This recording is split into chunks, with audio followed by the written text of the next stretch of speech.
Good morning and welcome to the What's Up News Network, being broadcast from Panama City Beach, Florida, the home of the world's most beautiful beaches, and only 323 miles south of Booger Hollow, Georgia, the center of the universe where the people are so good they have to hold on to the blackberry bushes to keep from being drawn into heaven.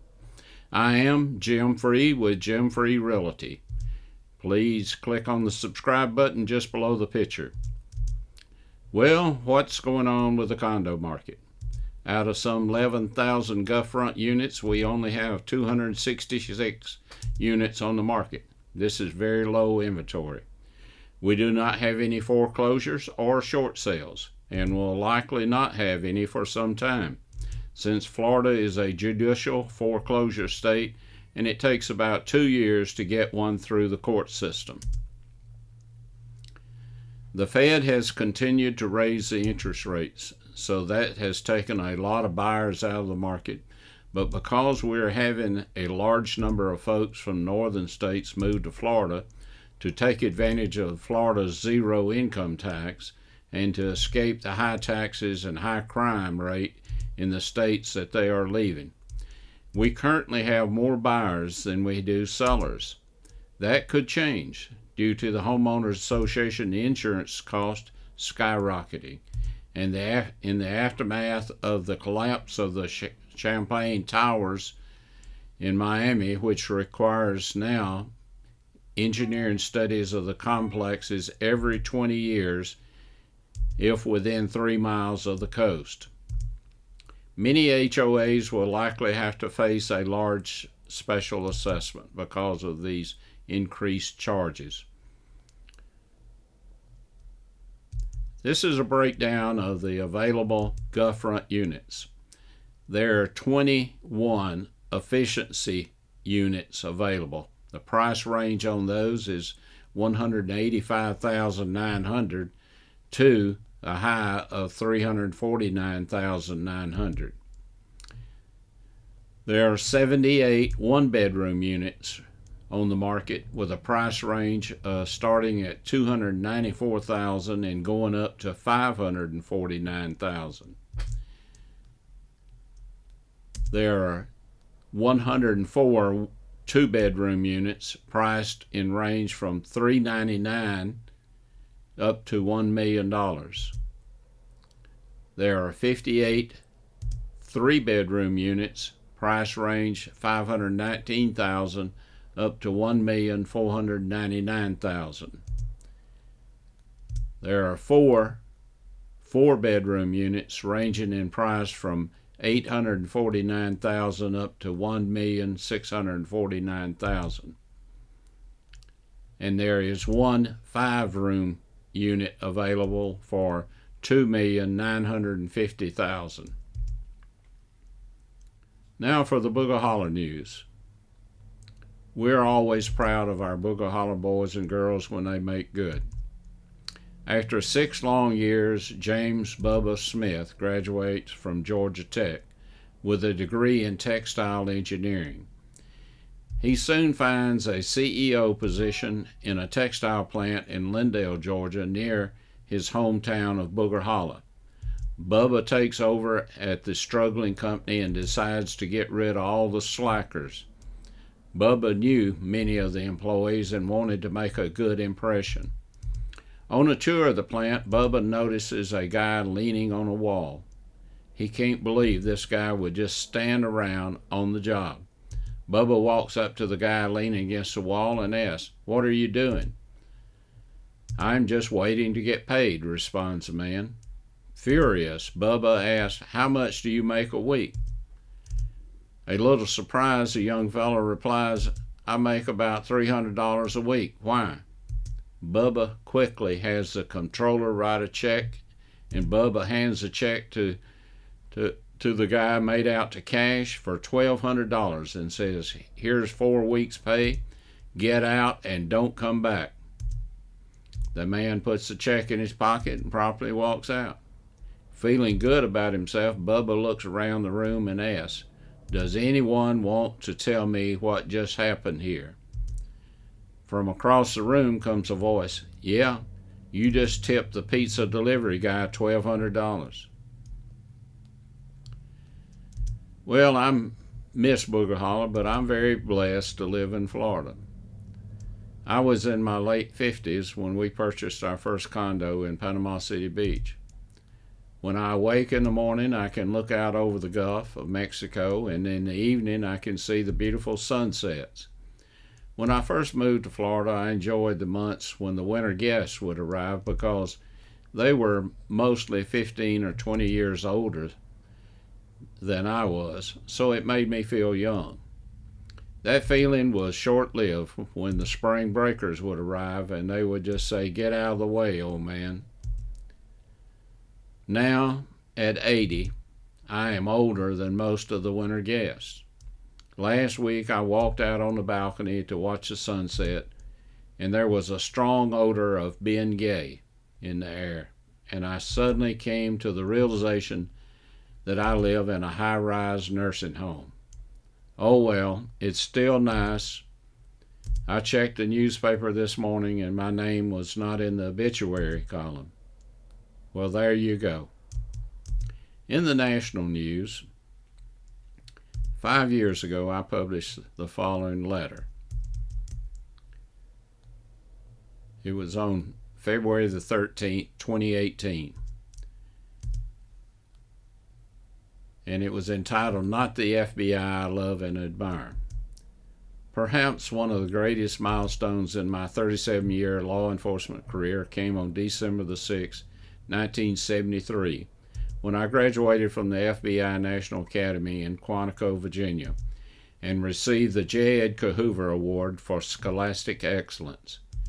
I had the honor of meeting Clarence Kelly, the director of the FBI, Tom Jenkins, assistant director of the FBI, Robert Bork, the U.S. Attorney General, and Francis B. Mooney, Deputy Commissioner of Criminal Justice, New York Police Department, who was serving as president of the International Association of Chiefs of Police.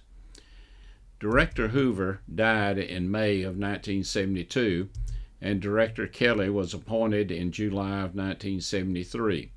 Inspector Jim Cotter was the director of the Academy. All these men are now dead, but they leave a legacy of having formed the greatest law enforcement agency in the world. The FBI Academy had the best law enforcement instructors in the world. My career in law enforcement was modeled by those instructors. I have worked with hundreds of agents and have found that most all of them lived up to the standards that are required and expected of FBI agents. I cannot say the same for the Department of Justice, that has always been very political. I am very disappointed in Director Jim Comey. Director Comey was a product of the DOJ, and it looks like he brought that leadership style with him. When he became director of the FBI, he surrounded himself with a leadership team that was very political. I believe Director Comey and his leadership team has caused great harm to this fine organization. I don't believe it is irreparable, because there are over 14,000 men and women that are trying to do the right thing and protect this great nation and deliver equal justice to all. Director Comey's management team does not represent the FBI that I love and admire. I had hoped that when President Trump appointed Chris Wray as director of the FBI, that he would get the FBI back on the right track. I was wrong. Director Wray continued with business as usual. I thought when the FBI General Counsel James Baker, Director Comey, Assistant Director Andrew McCabe, and Special Agent Peter Strzok were exposed and forced to leave the FBI because they had spied on candidate Trump and continued after he became president, lied to the FISA court to obtain wiretap warrants, and promoted the Russian dossier after they knew that it was a product of the Hillary Clinton campaign. We now know that the roots of this cesspool of corruption runs much deeper. According to former FBI Special Agent Nicole Parker, over the course of her 12-year-plus years of service the FBI's trajectory transformed. On paper, the Bureau's mission remained the same, but its priorities and governing principles shifted dramatically. The FBI became politically weaponized, starting from the top of Washington and trickling down to the field offices. The American people have lost their trust in the FBI because of the actions of a relative few of the FBI employees. Nicole Parker is one of many former and current FBI agents who have come forward to say that the FBI has lost its way. Nicole Parker joined the FBI after witnessing the attack of the World Trade Center. Robert Mueller became the director in 2001 and remained in that position for 13 years. He was followed by James Comey, who served almost 4 years, and now Chris Wray has been in that position for 5 years. I believe the FBI began to run off the tracks under Robert Mueller's leadership. That has been over 20 years, and most of the FBI agents that were working in 2001 have retired or left the agency. James Baker landed a job with Twitter, and this gave the FBI an insider into social media. After Elon Musk purchased Twitter, we learned just how involved the FBI had become with social media and how they and the Justice Department used the relationship to shape the messengers and the message coming out of social media, from COVID to the Hunter Biden laptop. Why do you suppose the FBI and Justice Department gave Twitter $3.5 million of taxpayers' money? ASAC Elvis Chan is the Assistant Special Agent in charge of the San Francisco office of the FBI. He is the supervisor of the cyber branch. His unit fed social media information that they knew was misinformation and met with those social media giants on a regular basis. The FBI had possession of the Hunter Biden laptop since December 2019, and they knew that it was not Russian disinformation, yet they continued to peddle it to the social media as Russian disinformation.